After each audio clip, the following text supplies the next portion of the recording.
Headline के बाद रुक करते हैं खबरों की तरफ। आपको बता दें कि बिहार में बढ़ते अपराध के मामले को लेकर आरजेडी के एमएलसी सुबोध राय ने विवादित बयान दिया है। सुबोध राय ने कहा है कि बिहार में लगातार लूट और रेप की वारदातें हो रही हैं, लेकिन सरकार की आंख नहीं खुल रही है। जब तक एनडीए नेताओं के घर में लूट और रेप जैसी घटनाएं नहीं होंगी, तब तक उनकी आंखें नहीं खुलेंगी। तो अब इस बयान के बाद विवाद खड़ा हो गया है। आपको बता दें कि सत्ता पक्ष के लोगों ने इस बयान की निंदा की है। बीजेपी और जेडीयू ने साफ तौर पर कहा है कि विपक्ष के नेताओं को इस तरीके के बयान देने से बचना चाहिए, जबकि आरजेडी ने बयान को लेकर सफाई दी है, बचाव किया है सुबोध राय के बयान का। लेकिन सुबोध राय ने कहा कि जिस तरीके से लगातार बिहार में अपराधी बेखौफ घूम रहे हैं, बेकाबू हो गया है अपराध का आंकड़ा, बिहार में लॉ एंड ऑर्डर की स्थिति खराब है। जब तक एनडीए नेताओं के घर में ऐसी घटनाएं नहीं होंगी, तब तक उनकी आंखें नहीं खुलेंगी।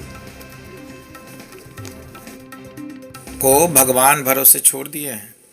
जिस तरह से रोज हत्या, लूट, बलात्कार, जब तक इन लोगों के अपना घर में नहीं होगा, तब तक ये लोग जनता के दर्द को नहीं समझ पाएंगे। क्या हो रहा है आखिर बिहार में? क्यों राजनीतिक संकट नहीं है बिहार में, तो क्यों नहीं कैबिनेट विस्तार हो रही है? राजद के नेता का इस तरह गैर जिम्मेदाराना बयान राजद के बौद्धिक स्थिति, राजद की संस्कृति दर्शाता है। उन्हें एक छोटी सी बात समझ में नहीं आती कि अपराधियों की कोई राजनीतिक एफिलिएशन नहीं होता, अपराधियों का कोई जातीय, जात या धर्म नहीं होता, अपराध ही अपराधी होते हैं। सरकार बिल्कुल विफर रही है, पुलिस प्रशासन निकम्मी होकर बैठी हुई है, कहीं कोई सुराग किसी को नहीं मिल रहा है। चाहे वो पटना में हत्याकांड हो या फिर हाजीपुर का हो या मधुबनी का हो या फिर महुआ का हो, जो हुआ ये हम लोग सब देख रहे हैं। पूरा जो है वो पुलिस प्रशासन और राज्य सरकार के हाथ से बाहर जाता दिखाई दे रहा है।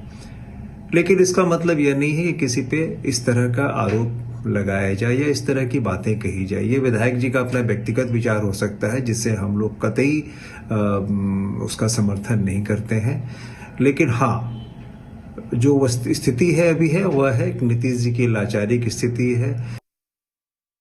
देखिए, बिहार की आपराधिक घटनाएं हमारे लिए भी चिंता का सबब है। हम किसी भी तरह से कोई भी पीड़ित हो उसके साथ खड़े हैं। बिहार की सरकार आरोपियों को सजा दिलाने के लिए और पीड़ित पक्ष को न्याय दिलाने के लिए पूर्णतः तत्पर है। लेकिन आरजेडी के नेता जिस तरीके की घटिया बयानबाजी कर रहे हैं वह दुर्भाग्यपूर्ण है। किसी भी आपराधिक घटना पर ऐसा प्रतीत होता है जैसे वे उल्लासित हो रहे हैं और प्रोवोकेटिव स्टेटमेंट देकर के आपराधिक तत्वों को इंसाइट करने का काम, भड़काने का काम न किया जाए।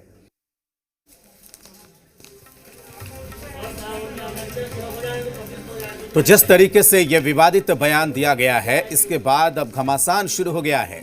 और जो बयान दिया है सुबोध राय ने कि जब तक एनडीए नेताओं के घर में ऐसी घटनाएं नहीं घटेंगी, तब तक सत्ता पक्ष के लोगों की आंखें नहीं खुलेंगी। इसको लेकर सत्ता पक्ष के दलों ने यहां पर निशाना साधा है सुबोध राय के बयान को लेकर। इस वक्त सी मीडिया संवाददाता आशुतोष चंद्रा हमारे साथ जुड़े हुए हैं। आशुतोष, बयान ही ऐसा था जिस पर विवाद होना तय था।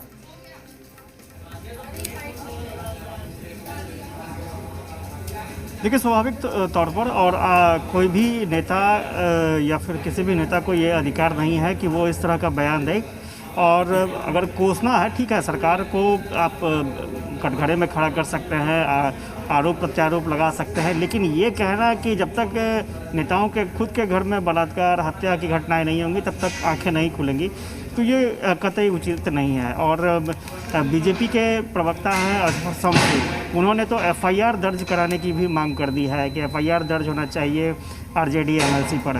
तो इसमें कोई दो राय नहीं है। हालांकि कांग्रेस ने भी इस बयान से पल्ला झाड़ लिया है, लेकिन जो बीजेपी है वो अटैकिंग मूड में आ गई है, जेडीयू अटैकिंग मूड में आ गई है और सुबोध राय के बयान को सभी सिरे से खारिज कर रहे हैं। और इतना तो ज़रूर है कि अभी जो स्थिति, वर्तमान परिस्थितियां दिख रही हैं कि आरजेडी के नेता नीतीश कुमार पर हमला बोलने के लिए किसी भी स्तर तक जा सकते हैं और सुबोध राय का बयान इसी संदर्भ में देखा जा सकता है। जी। बिल्कुल आशुतोष, और जिस तरीके की बातें तमाम दलों के प्रवक्ताओं की तरफ से कही गई हैं, उस वक्त में जब लॉ एंड ऑर्डर बिहार में कहीं ना कहीं एक बड़ा मुद्दा हो गया है, जिस तरीके से पत्रकार वार्ता में नीतीश कुमार की बात की, आज जो पोस्टर पटना में लग गए थे, तो ऐसे में जो बयान दिया गया है विपक्ष के आरोपों को कहीं ना कहीं यहाँ पर यह हल्का कर सकता है, विपक्ष को ही परेशानी में डाल सकता है, क्योंकि एक बड़ा मुद्दा था सरकार को घेरने के लिए। देखिए, इसमें कोई दो राय नहीं। ऐसे बयानों के जरिए कहीं ना कहीं जो महत्वपूर्ण मुद्दे होते हैं वो कमज़ोर होते हैं, और इसमें कोई दो राय नहीं है। अभी लॉ एंड ऑर्डर का जो इशू है वो बिहार में सबसे बड़ा इशू है। सरकार के लिए भी चुनौतियां हैं, सरकार कई मायनों में इस पर घिरती भी नज़र आ रही है। लेकिन जब आप इस तरह का बयान देते हैं तो कहीं ना कहीं खुद पर सवाल खड़े करते हैं, और इस बयान का मुझे नहीं लगता है कि कोई समर्थन करेगा। इसलिए बयान देने से पहले ज़रूर सोचना समझना चाहिए। ये अलग बात है, मैंने पहले भी कहा कि ये अलग बात है कि सरकार को कोसने के लिए लोग शब्दों की मर्यादा लांघ रहे हैं। शब्दों की मर्यादा में रह करके भी सारी बातें कही जा सकती हैं, और ये भी बात कहा जा सकता था लॉ एंड ऑर्डर के मसले पर।